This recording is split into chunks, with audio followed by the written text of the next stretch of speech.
প্রতিদিন হাজার হাজার যাত্রী নিয়ে ঢাকা দেওয়ানগঞ্জ রুটে চলাচল করে ভাওয়াল এক্সপ্রেস। যাত্রীদের গন্তব্যে পৌঁছে দিতে ট্রেনটিতে ব্যবহার করা হয় 2300 সিরিজের 14 নম্বর ইঞ্জিন। কানাডা থেকে 1968 সালে কেনা হয় ইঞ্জিনটি, যার মেয়াদ পেরিয়ে গেছে 30-35 বছর আগেই।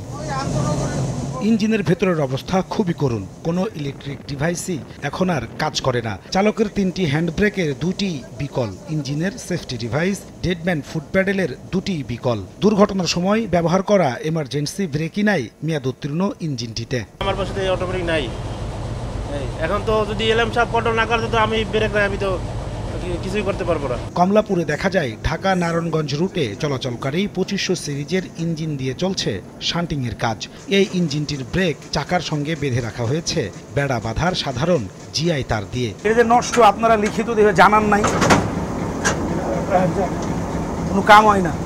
কমলাপুর ওয়ার্কশপের কর্মীরা বলছেন দেশের 70% ইঞ্জিনের মেয়াদ পেরিয়ে গেছে বহুকাল আগেই। এমনকি পুরানো ইঞ্জিন মেরামতের যন্ত্রাংশও এখন আর পাওয়া যায় না। পাকিস্তান আমলে ইঞ্জিনিয়ার আছে, আমরা তো এই রিভাইভের ভর্তি।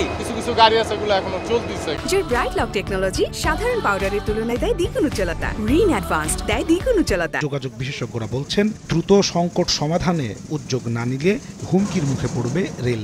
ইঞ্জিনগুলি যদি আমরা অতি দ্রুত কেনার ব্যবস্থা না করি, আসলে আমাদের রেল পুরো ব্যবস্থাপনায় আমি মনে করি একটা খাদের কিনারায় চলে যাবে। তবে রেল কর্তৃপক্ষ বলছে এই ব্যাপারে নেওয়া হয়েছে উদ্যোগ। মিটার গেজে 50টা লোকোমোটিভ সেটি আসবে 2030-এর মধ্যে। এটা মোটামুটিভাবে সব সংকটই কেটে যাবে। আর ইঞ্জিন সংকটের কারণে প্রতিনিয়ত শিডিউল বিপর্যয়ের বিপাকে পড়ছেন যাত্রীরা। গত এক যুগে রেলের উন্নয়নে খরচ হয়েছে 1.5 লাখ কোটি টাকা, অথচ এখনও রেলের যাত্রী পরিবহন চলছে 70% মেয়াদ উত্তীর্ণ ইঞ্জিন দিয়েই। এর কারণে প্রতি বছর কমছে ট্রেনের গতি, বাড়ছে দুর্ঘটনা।